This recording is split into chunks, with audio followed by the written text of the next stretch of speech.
Idriss.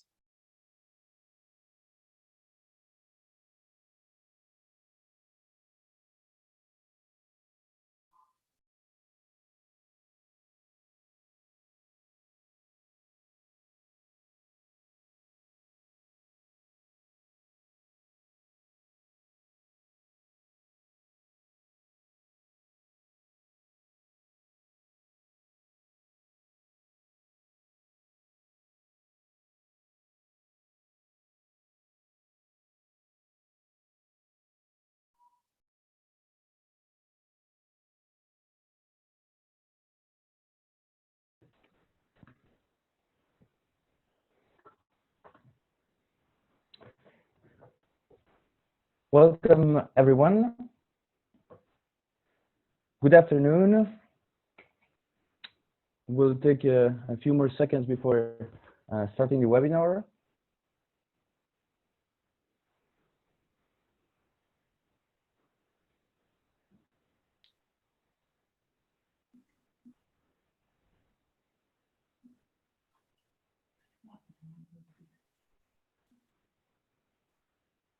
I see more and more people joining.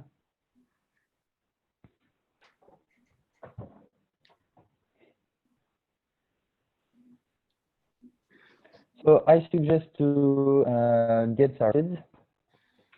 First of all, I really sincerely hope that you and your beloved ones are doing well in these very specific times.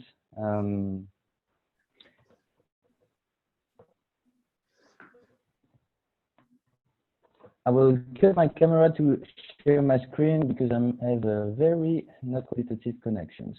So there you go.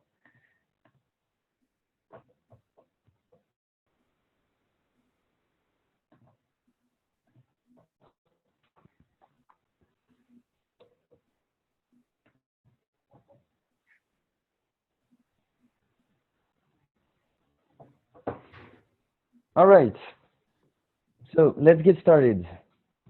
Welcome to this webinar where we will discuss the consequences of COVID-19 on construction and real estate and discuss the agility strategies that real estate corporates can deploy to adapt in this fast changing reality, into this new reality.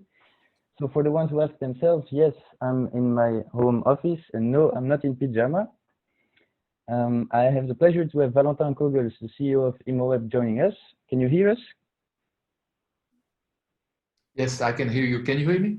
Yes, very good. Welcome, Valentin. Thank you. So thanks to our sponsors for supporting us, Basic Red, Immoweb, PwC, and Realty, the Real Estate Summit. To make sure that we are all on the same page, I'd like to start with a quick reminder of what is PropTech. So PropTech covers any innovation in the real estate value chain. It can be innovation in terms of technology, but also in terms of business models. So low tech innovations like modulars, prefabricated, co-working, co-living, and so forth and so on are also included into the PropTech definition. And it's not only real estate, but also construction, and it applies to all real estate asset classes. So not only residential and office, but including logistics, healthcare, retail, hospitality, etc., etc. My name is Idriss. I'm the founder at PropTech Lab, the network of the real estate innovators. So we are a membership-based community gathering PropTech startups, real estate corporates active in the real estate value chain. Our mission is to foster innovations in real estate and to help the digital transition of the sector. And the way we do this is by giving access to our member to exclusive content, exclusive events, and exclusive added value services. This being said, we created an advisory board of 10 captains of industry, and we are very grateful for them to support us, to advise us, and to give credibility to our different actions. Let's now kick off the webinar. The agenda we will have today is the following one. We will first explore what are the short-term and medium-term consequences of COVID-19 on the different real estate asset classes. Then we will analyze what are the consequences for PropTech, and then we will discuss the agility strategies for real estate corporates to navigate through the crisis. Then we'll have room for Q&A if you have any questions for Valentin or for me. We also will have a pool, so we'll conduct a survey, so please make sure that you have your smartphone close to you and go to menti.com with your smartphone. Later on, you will get a code, and so we'll ask you real-time questions and we'll see the results live. So let's get started with what is currently happening. So basically, we are in the hibernation economy. So what does it mean? It means that everything is stopped, or at least very much slowed down. So construction sites are at the level of Europe stopped by 70%, and the remaining 30% are struggling to continue working because they don't get the construction materials on site. Also, workers refuse to go to work. So it's pretty much stopped. There is also a risk globally that this sanitary crisis converts to a financial crisis. And to avoid this, European countries' governments all across Europe took more or less the same measures. So they offered to company the possibility to pay the VAT, the taxes, social security, etc., with 3 to 6 month delay, and the same for individual to refund the loans, for instance. So what does this mean for construction and real estate sector? According to UPSI BVS, the sector is facing a number of difficulties. The first one is, of course, the temporary unemployment of construction professionals. Second is the interruption of construction works. Then we have the interruption of transaction deals made through brokers. I guess we'll have comments of Valentin on this. Then we have interruptions of notarial acts, which is, of course, a very pain point, which leads, of course, to liquidity issues. Then we have administrative procedures that are going in slow motion. And we have also the impossibility to hold general assembly for building and overs, which also leads to the impossibility to make delivery for the common parts, and problems of deadlines and recourse in the permit. So the question that we all ask ourselves is how long this hibernation economy will last. So economists have created or drafted 4 different recovery scenarios to go back to the economical conjuncture pre-COVID-19. The first one, the V curve, is a very quick recovery, but probably this is not going to happen. Then we have the W curve, which is a volatile curve. Then we have the U curve, which is a slow and painful recovery. We are most likely going to pass through this recovery according to different economists. And then we have the fatal, the L curve. So it will take a number of years, 3-4 years, to go back to the pre-COVID-19 economical conditions. So we don't know. We don't have a crystal ball. But what does it mean? We can already see a number of global macroeconomic impacts. First, probably a pushback on globalization. Second, an upsurge in investments, so more investment in innovation and technology, and probably also the return of inflation. But it's also an opportunity for us to shift our mindset. And this was presented in the webinar hosted by RACS yesterday. I think we should absolutely be kind, be open, show empathy. So for instance, tenants and landlords or general contractors and developers, they will remember how you acted in this crisis. It's also time to be agile. So it means find productive solutions, fast responses with light resources. And it's also probably the right opportunity to have greater risk assessments in what we do. So it means have a deep market risk analysis, operational risk, credit risk, interest rate risks, and liquidity risk. And probably also a great opportunity to have a better diversification, new asset classes, maybe new type of contract, new end users, maybe also invest in PropTech. And if it's of interest, just let me know. This being said, let's deep dive into the consequences in retail. So for me, what was the most striking point is overnight the differentiation between essential and non-essential shops. Basically, the essential shops, so retail in the food and in pharmacy, have seen an increase of the average deal size of 20% during the past days. And the non-essential shops are most likely closed. So 90% at the level of Europe of the non-essential shops are closed, which leads to a very big problem of tenant revenue that really disappears or that are melting for investors and owners, but they still need to refund and to pay back the banks. So they are really under pressure. And we can remember, for instance, the Adidas statements of 2 weeks ago that they will not pay the rent, which was massively covered in the press, but also we know that UPSI BVS advised the investors to offer smaller loans for the tenants that have liquidity issues. But we also see companies that are navigating well through the crisis. So for instance, Amazon, but also Walmart in the US claim to hire 50,000 people during the past 3 weeks now. So this is really a lot. And if we analyze the graph here, we see the web traffic or the web traction per different verticals industry in the US from March 22 compared to 1 month before. And so we see that the supermarkets web traffic increased by 161%. So that's super huge, although they are essential shop. We also see, for instance, that the marketplace or tech retail here also increased by 15%. So it's not that much. But so what it shows for me is that probably this crisis will not kill the physical retails. I don't think so. But it will probably impact the idea of convenience of what are good retails. We will still have the choice to go online or offline. If we want to have a fast experience, transparent, connected, hyper-personalized, where we can track, then it's online, it's instantaneous. But if we want to have a great human experience, then it will be offline. But so what we think is that the company that can mix or that can gather or integrate the online and offline experience will be the ones that will be able to navigate through the crisis. If we take a look at the leisure real estate, this is very dramatic. So for instance, here we analyze the loss in the entertainment industry only in 1 week, the last week of February in Italy. So they basically lost in 1 week about 23 million euros. The sectors that were the most aggressively hit are film industry, theater, live music concerts, then dance activities and exhibitions. So really huge loss. These industries are just totally paused now. But so maybe it's the right time to reinvent. Maybe it's the big return of the driving cinemas.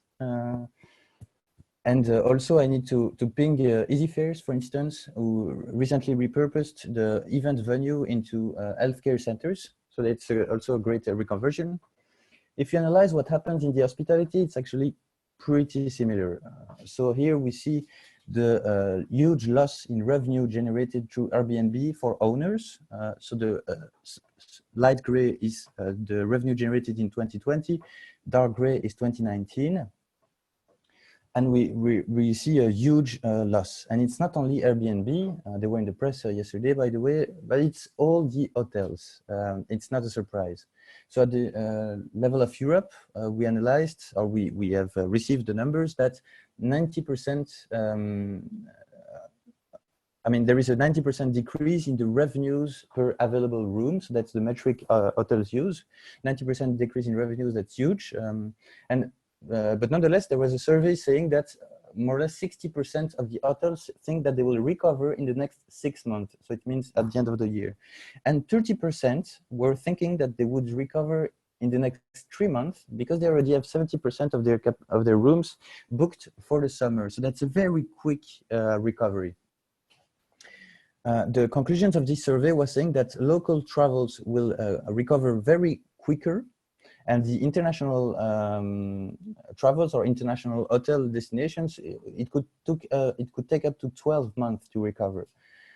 But also we ask ourselves if there will not be a bifurcation and a change of behaviors between local and international travels. Maybe local could be limited or even eliminated by technology, video conference, etc.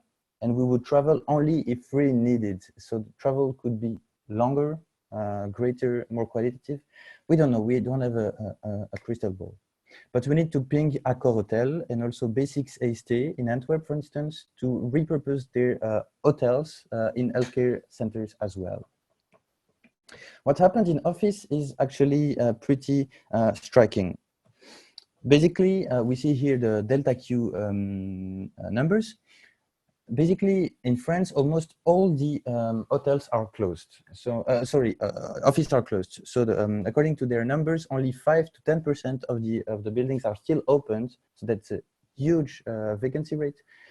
Normally, it's a maximum 7% vacancy rate. And also, they track that 80% of the office transactions decreased. And only the pending deals are able to move forwards. So no new deals. It could take up to 6 months of rental holidays.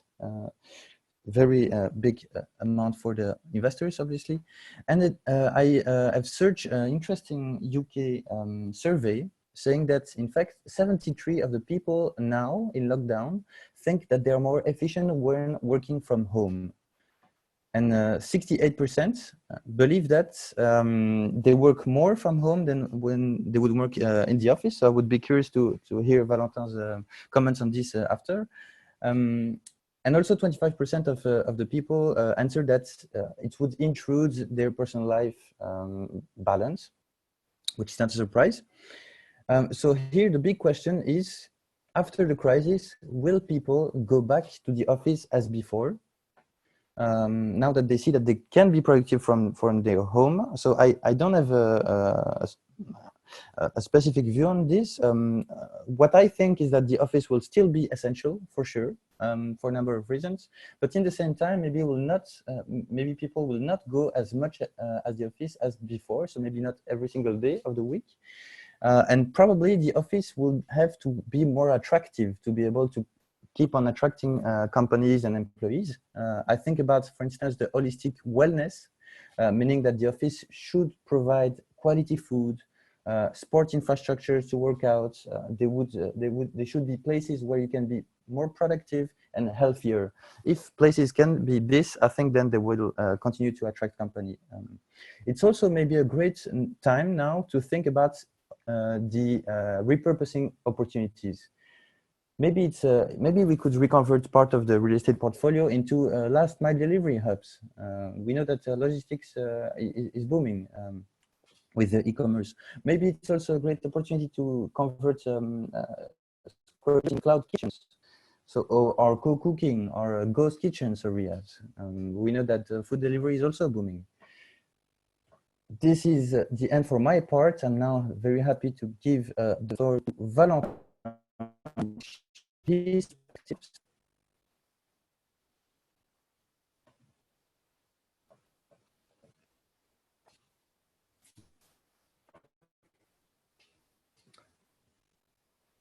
Okay, sorry, Idriss. I think I missed the last sentence, but I feel like it's my turn now. So thank you for introducing me, and thank you for the first part of the presentation.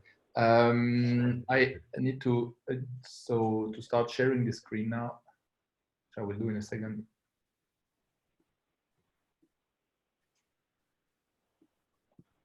And I think it's sharing. Yes, correct. Great, thank you. So thank you for joining. Thank you, Idriss, for giving me the opportunity. The timing was very good because we were running a survey over the weekend on Friday and Saturday, where we, of course, we're really super interested in understanding what is the situation after the crisis and how our clients will be impacted. Our clients are mainly real estate agencies. That's the largest part of our clients, and they really want to know what is going to be the reaction of people once the crisis is over, or what do they do now. And so that's why we focus the survey on that type of question to try and help our clients. And that's I'm going to give you kind of a summary of some of the main points from that survey that just ran over the weekend. So basically, first part, I'm going to explain a little bit what the survey was, who it was focused at, and give some information also about Immoweb as a platform. So, and I also have to apologize. I'm packing 30 slides in probably 20 minutes, so I'm going to be a bit fast maybe, but the presentation will be, I think, transmitted after the webinar, so you can also go back to it afterwards. Correct. So,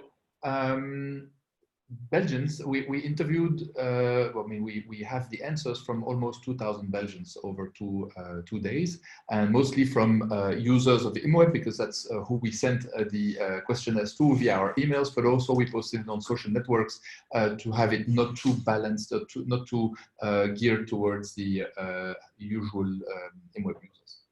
So respondents, most, I mean, there are 50-50 French and Dutch speakers. A bit more men answered the survey. Our database is usually quite balanced, but for some reason, the men took a bit more time to answer our survey.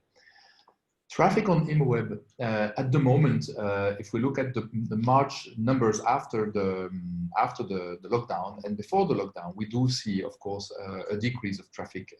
That's between 35 and 37, 38%, depending on what metric we are looking at. In terms of visitors per day, that will be 35% decrease of traffic. And in terms of number of property page viewed, which is very important. That's where we can really measure the interest of the public for the properties on Immoweb. Then we have a 38% increase. Okay, so that's supposed to be bad news, and we were of course not surprised by this. But I'm going to give you after that some information on really who we are losing, we're not losing, which is very important.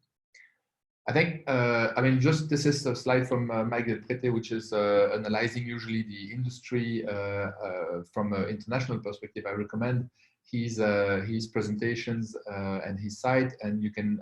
He's actually taken some information from around the world, where you can see that sites usually are impacted between 25 and 40% in terms of traffic. Okay, so we are, let's say, in the same zone where everybody is at the moment, with impact on the traffic, which is very reasonable, let's say.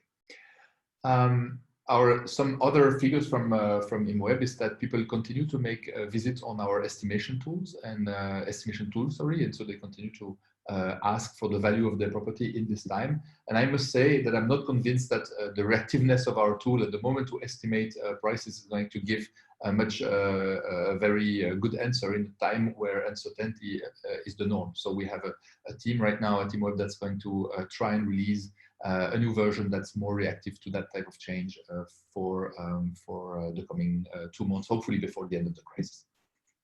So I'm not saying hopefully it lasts 2 months, but we also observed that blog visits are booming, up to 7 times the average number of readers that we have on an average week. So we see that access to content is really important for people. And we also have, sorry, I don't have a slide here, but for those who know our Construct R site, this site is actually experiencing a tripling of their traffic on a daily basis since the lockdown period. So it's very encouraging for that part of our activity, and also demonstrates that people have now time or desire to consume content online. So Home Sweet Home, what are Belgians doing during the lockdown period, and what are their activity? Is it, be it online or offline? So basically a quick snapshot of our respondents. On the left, where do they live? You see the majority lives in the countryside or a small village, a small city or village, and then large cities, only a third of our respondents for this survey. And you see also that the majority live in an apartment, in a house, sorry. And the reason we're asking this is also, this is a filtering question, because later on we want to filter some of the responses depending on whether people live in an apartment or a house. So next, we wanted to know what was the focus of people before the lockdown. So did you have a project? What was your project if you had one? So for 30%, they had no moving or housing project. And then for a third, they were passively searching, so searching for buying or renting, but not to move immediately. For 21%, and basically those are kind of the tourists on the web, right? A lot of people are visiting us without immediate projects, but they might be changing depending on what they find. Searching for a move within 6 to 12 months, this is 21% of our respondents. And then there's a bunch of small responses which are, depending on the project that they actually just were in at the moment. So some just moved, some just signed the final act to sell or buy a property, They were just in time. Some were in the middle of it and got caught by the crisis. So we are looking also at who is going to be a buyer, and I'm going to focus on the right side of the chart. If we ask candidate buyers, if we ask people if they are going to buy and filter it by the age of those candidates and by only the fact that they're, by only the buyers in 3 to 6 months time frame, then we identify that 44% of the candidate buyers that are going to hit the market right after the crisis are actually very young. We are talking about under 30 years old. These are already 44% of the market. So this is huge. And if you're a real estate agent, for example, and you thought that a buyer under 20 is not serious, well, think again, because they're actually very serious about buying. Moving on, so we're asking if people are changing behaviors online. One of the questions we asked was actually whether they're going more or less on dating side. It was more of a funny question to compare response rate with the rest. Basically, of course, people stopped altogether going on dating side during this time. For the more serious question that we asked them if they go more on social networks and or if they go more on news sites. For social networks on the left, you can see that half of them say, I use social networks the same as before. I consume, because this is really about consumption now, social networks. I consume same as before, but a third of them say I consume more and 7% say significantly more. So that's 42% that say I go more or significantly more on social website and social networks. And I believe this is very much in line with the experience that we have ourselves and with our families. I think everybody's tempted to gather as much information, qualitative or not, on the crisis, and that is simply reflecting this.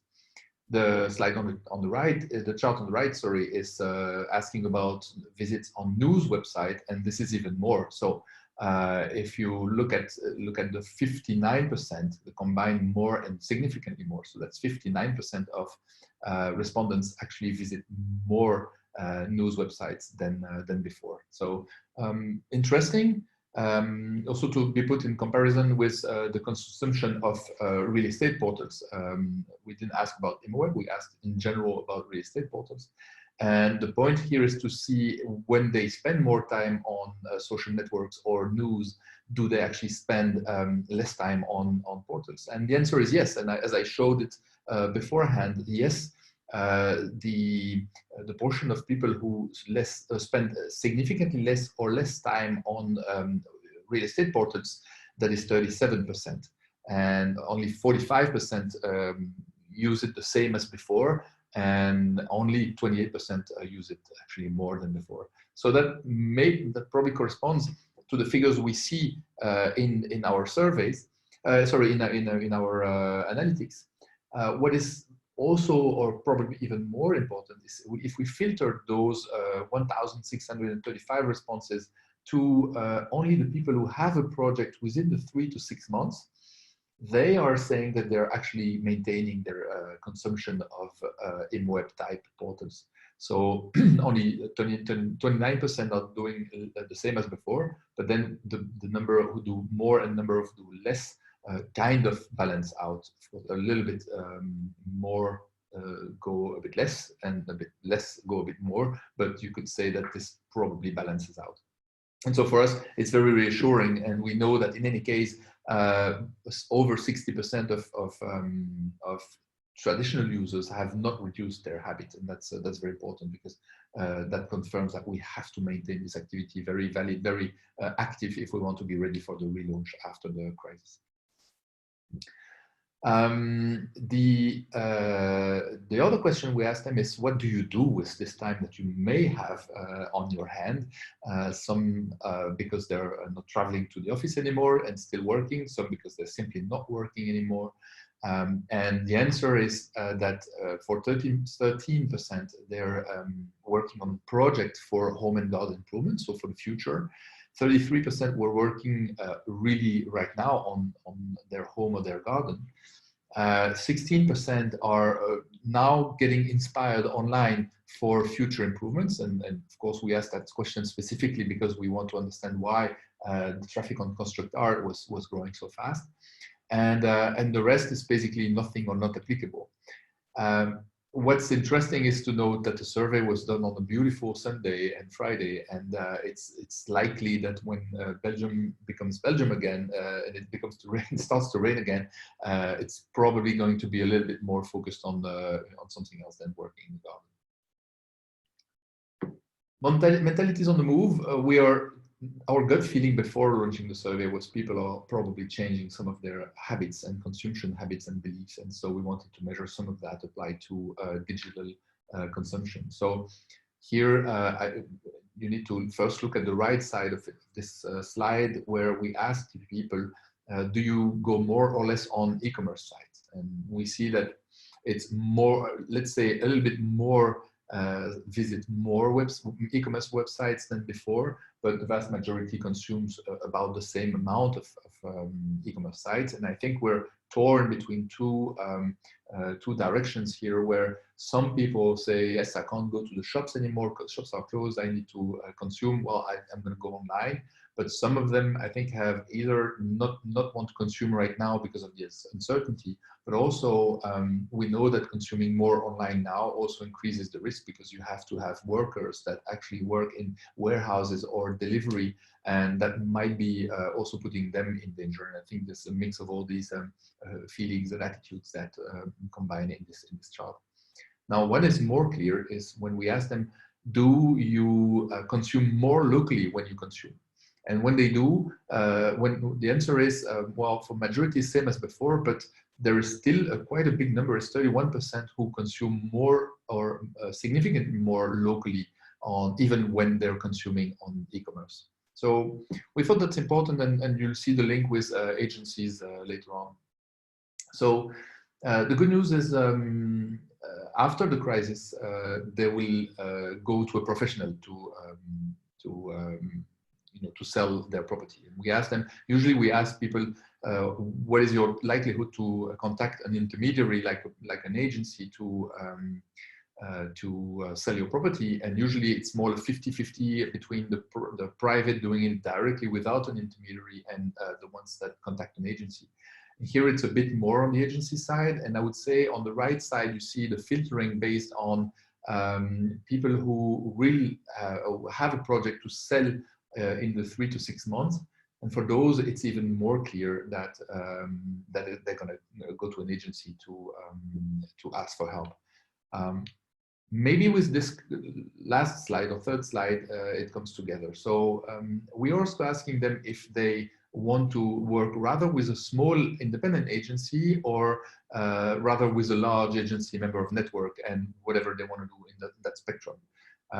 So first, I want to be very clear: we are not discriminating between any agencies, be it small or big, and we are trying to ask a question in a very independent way to really understand and try and give some help to our clients to in terms of their positioning. But now with this chart, we could say if you're a small independent agency, you don't have to worry too much that people are going to come to you. If you have a very big American name to your very large agency, probably it's the time to start going very local in your communication. We know that any agent, EP agent registered in Belgium is actually a Belgian guy or living in Belgium for a long time and is working fully into his community and about properties that are around him. So they're really local experts. But they may want to play that card on their websites and their social networks to really reinforce that ID. And it's no surprise, I think, because you know after or such crisis period that people are going to do what we call rally around the flag. It's some kind of protectionism or patriotism that we may see. And for those who are on Facebook, you probably have seen the calls of people to start consuming more locally after the crisis. So probably this is an effect of that, and probably the fact that they want to go to an agency more than before is it might be, but that's just now just a hunch, but it might be that they think that consuming local and they see their agent as also a local enterprise that they want to support in the period post crisis. At least I hope that's the case, because that's encouraging for our clients. To find an agency, we ask them, what are you going to use to find the agency? And usually, word of mouth is very important. Here is no big news. Word of mouth has remained important. However, the growth of digital is quite significant. And you see that they were going to use either a real estate portal. How that works is they're going to just go on Immoweb, for example, and look at which agency has the properties that match better their own property, or which agency has the most properties in their area. That's 16%. And then many answered actually that they go on Immoweb's estimation tool, which is a good surprise for us, because that's exactly the point of this tool, is to then drive the candidate seller to go and contact an agency through the tool. Now that we kind of help them find this agency. So that's 31%. If you combine that to people who are searching on Google, that's 41% together, and that's really outweighing the physical boards in the neighborhood, which is kind of known or felt usually as being a very strong provider of mandates of candidate seller to agencies. So probably a refreshing view of what the real dynamics are in the market in terms of using digital to find your agency.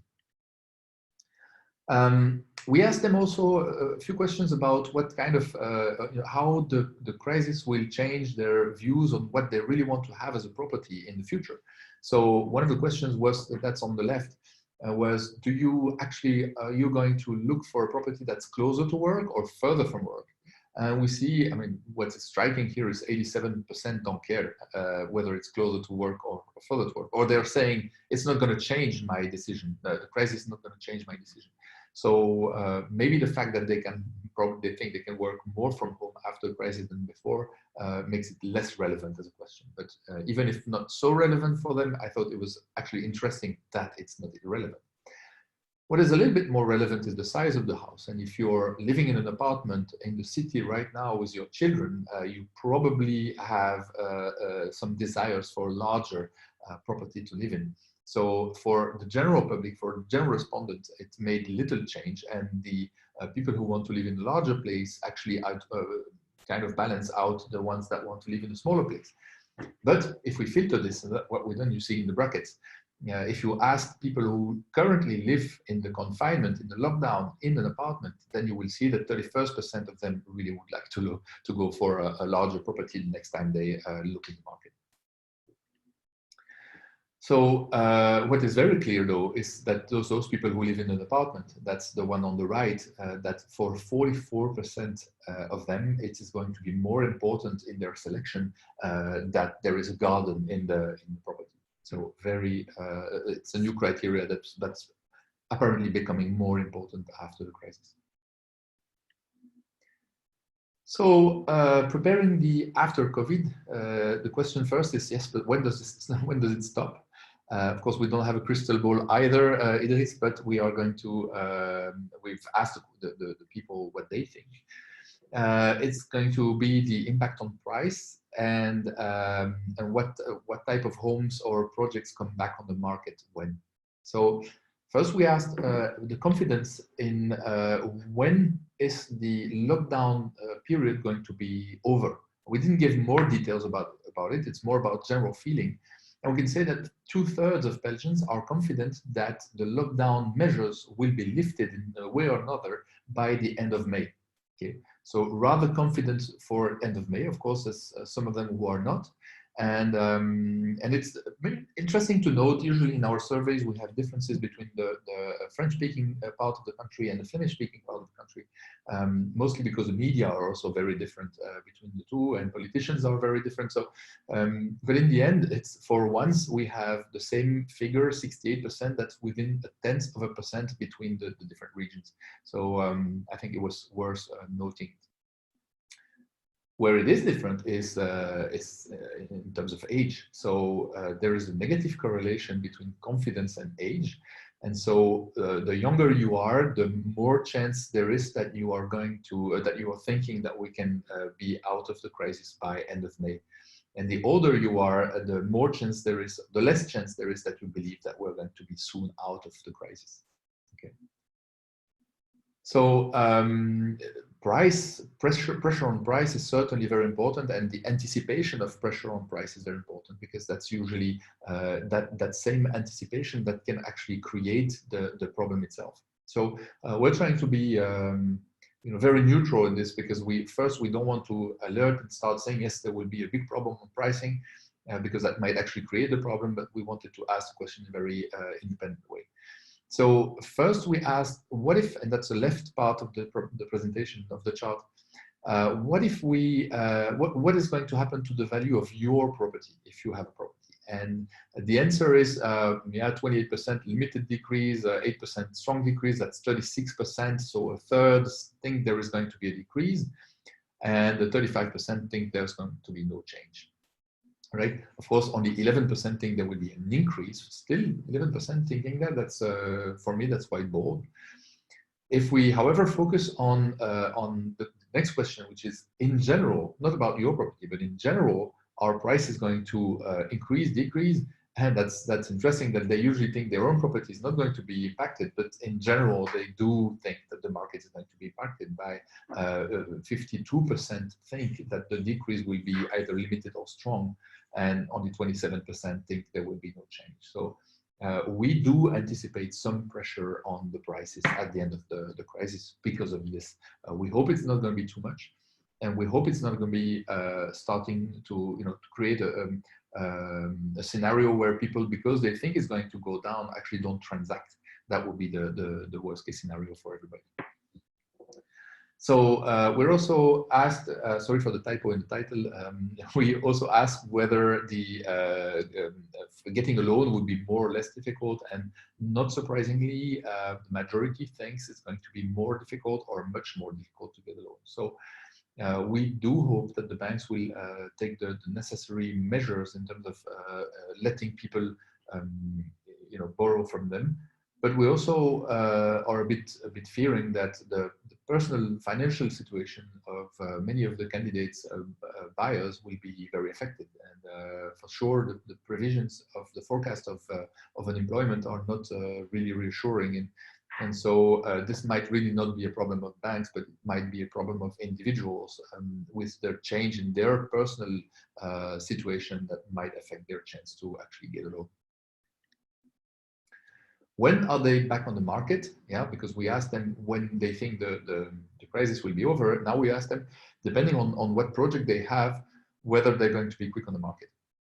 The first ones on the market, so the first ones we asked is the home buyers, the ones who are candidate for buying a home, and there will be, for 43% of them, there will be really quick after the lockdown in the market. So they're not willing to let their project last too long on the shelf, and really going to go at it really quickly. 31% within 6 to 12 months, 9% in the coming 6 months. So altogether, the next year should be filled with full with candidate buyers. Now, if we look at sellers, that they're actually going to be in the market even quicker. 50% of them say that after the lockdown, they will be very quickly in the market. And if we combine that with the people who are going to be in the market in the next 6 to 12 months or in the next 6 months, that that is combined a 85% of the market. So we are not worried about the influx of properties on the market because we see this. While this is true, what is even more true is that the candidate renters will be very quick on the market. 66% say, so of the people who are going to look for property to rent, that they're going to jump on the market after the lockdown period. So that's even bigger. For us, that's going to be the big work that agents will have to do right now, is to cope with the demand of people who are going to flow in and ask for properties for rent.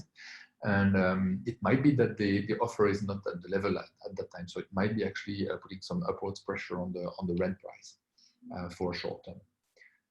And last one is investors. We asked also, or we filtered by the ones that say that they're in the market for investment projects, so for projects based on return, financial returns for their investment. And they're really shy, and 33% of them are saying that they're going to be very quickly in the market after the lockdown, while 15% say not immediately, and almost 40% say 6 to 12 months. So we hear quite often agents or professionals saying that yes, the investors will be in the market. They are going to actually sustain the prices because they will still be there, because you know, there may be considered that the stock markets are too volatile or lost too much there, so they probably want to go back into something more safe. But the answers we get from the survey are that probably it's not going to be the case, or not right away. And some of them might be a bit like unwilling to invest, especially if they think the prices are going to go down. They will probably wait a little bit for that to happen before they invest in the market. That was it for me. Idriss, I don't know if you have questions about it, or if there are questions coming through the tool. Yes, a couple of, but I will take them afterwards. I suggest. Okay.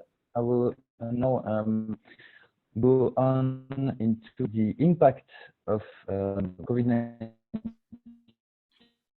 on income. So going back to the presentation, I hope you now see my screen. Yes, I believe it's charging now. Very good. So thank you for this really detailed overview. Very interesting insights. We'll be able to comment them in a second.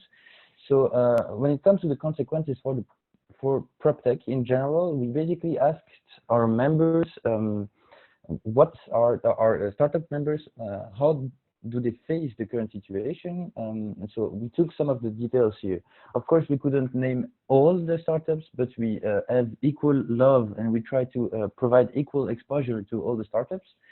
So Keypoint, for instance, showed us that they have a decrease in claims of 30 to 40%. So what they do is they are active in facility management, platform to help to do claims. So of course, they are very much linked to building usage. So if you have a lot of vacancies, it's somewhere you don't have a lot of claims. Connective was an interesting case because they have an increase of 300% in March, growth rate of 300%. So basically they acquired 10 new customers and also achieved 1.6K of digital signatures in real estate sector. So very good. Zigu showed us a product adoption growth of 30%, so 30% more logins into their tools. And we also see it was linked probably also to your insights, Valentin, of saying that people are more and more thinking about construction works in their homes, for instance. We here see that Staff Square, for instance, so they're a marketplace for construction professionals. In February, they had their top 2 records month with 1.6 thousand construction sites managed or covered. In March, also a very good number, 1.4. And in April, they already have 353 construction sites that are still up and running, thanks to Staff Square. So it allows real estate or construction professionals to keep on working thanks to this marketplace. So this is very positive. Now I will ask you, all the people in the audience, to please go to menti.com and write the code 759013. There you will arrive to a survey. So menti.com 759013. And I will ask you a number of questions.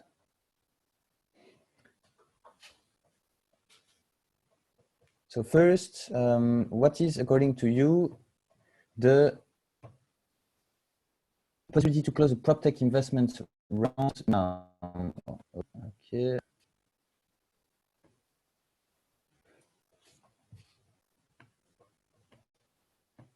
Right, and of course it worked very well now. All right, so we see very limited so far.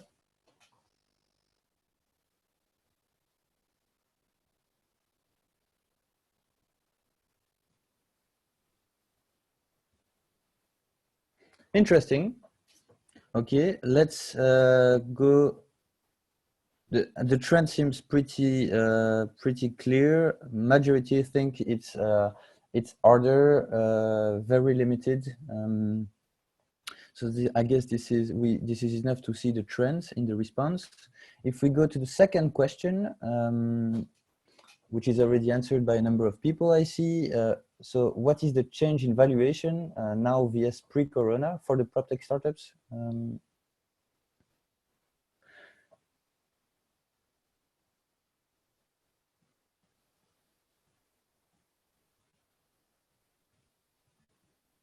So interesting here, it's pretty well distributed, equally distributed.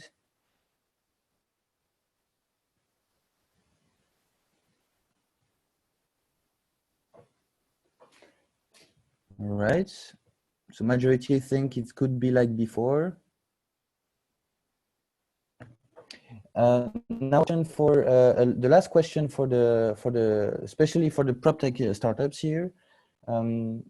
How is the need for your product has changed since COVID-19?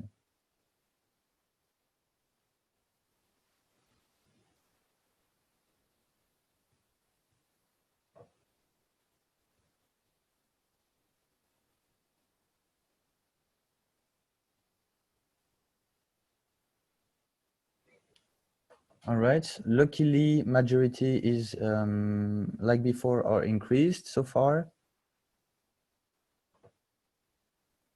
Time to pivot for the other. All right, now I guess we see the trend. Now one question regarding real estate corporates. So please, real estate corporates, only corporates, no startups entering here. So how much did your company invested in digitization, technology, open innovation before COVID-19?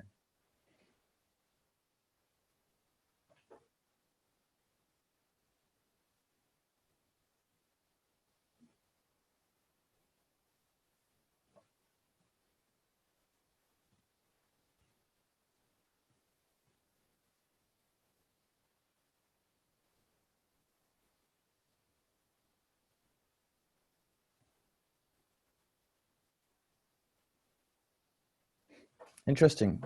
That's a great distribution so far. So luckily moderate amount for the bigger part. And now, how much is currently your company investing in digitization, technology, or open innovation?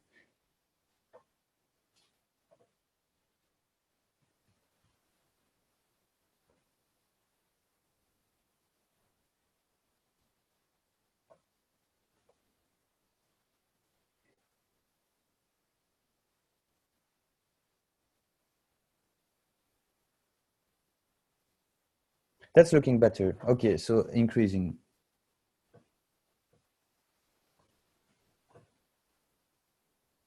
Very interesting. I think indeed it's now or never the time to invest in innovation. Last question, do you think it is necessary, more necessary than before, for your company to innovate in order to keep your market shares and to survive? So in other words, to keep being afloat.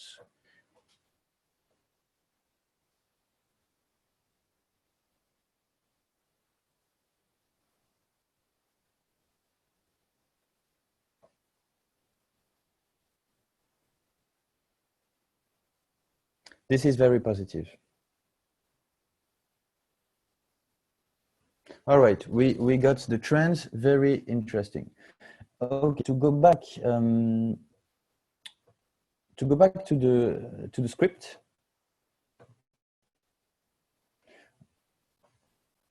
I would like Valentin to ask you a number of questions regarding the agility strategy real estate corporates can deploy. So could you tell us what is the first problem that your customers are now facing in this COVID-19 crisis? So thanks.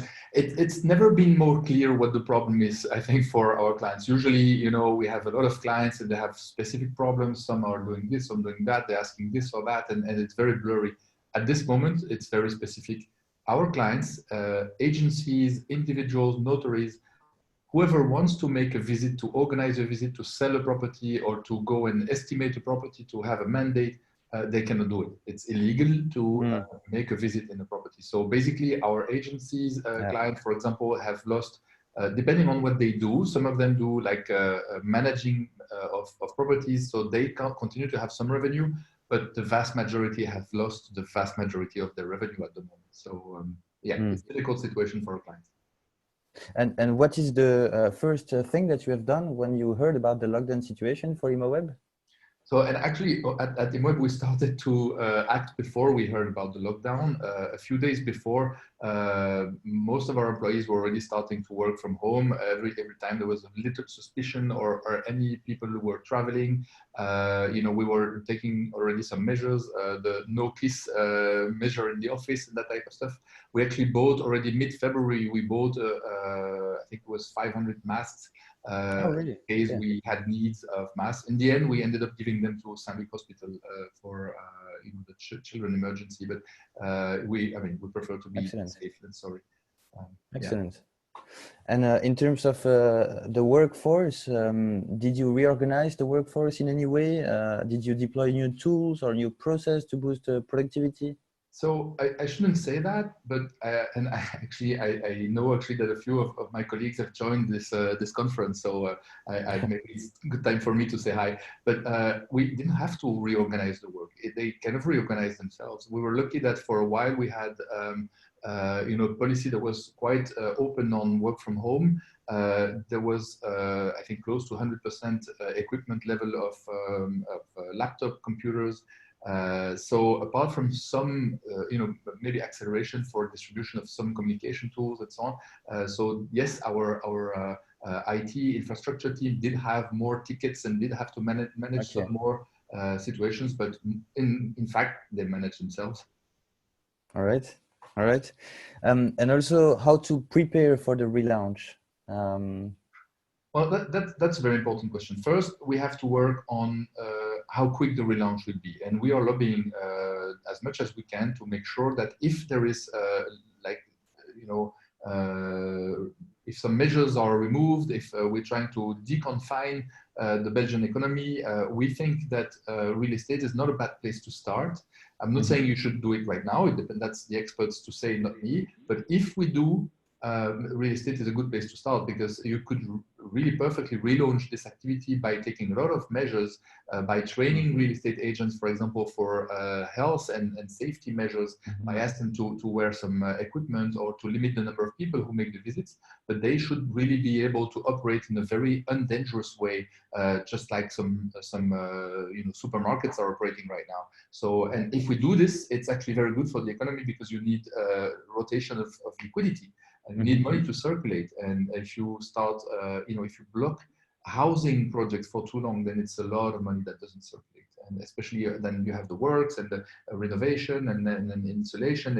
It's actually blocking the whole economy. So yeah, I couldn't agree more. But that's for when and what we do. Well, for example, this type of analysis that we've done is one way for us to prepare. We're also adapting our marketing strategy so that we are more efficient for the relaunch. Okay. Very clear. In order to be respectful of the time, I will now jump to the conclusions of this webinar. So there we go.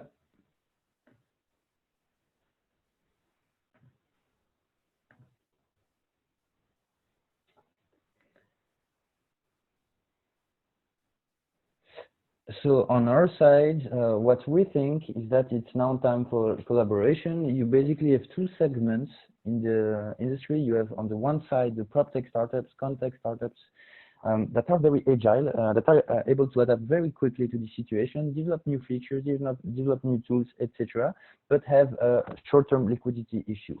On the other side, we have the real estate corporates who are able to handle the shock because they are solid, but are really slow to adapt to this new reality. So really bad agility.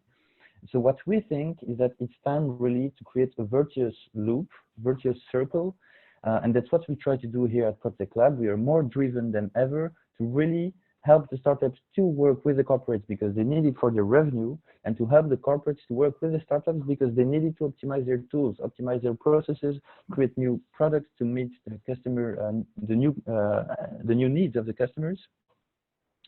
And so it's now more than ever time to work with PropTech startups. I would like to thank each of you for joining us in this webinar, and also thank you very much, Valentin, for sharing all those precious insights. The video will be sent in follow-up emails, including some of the slides. And to end up, please stay safe. Thank you, Idriss.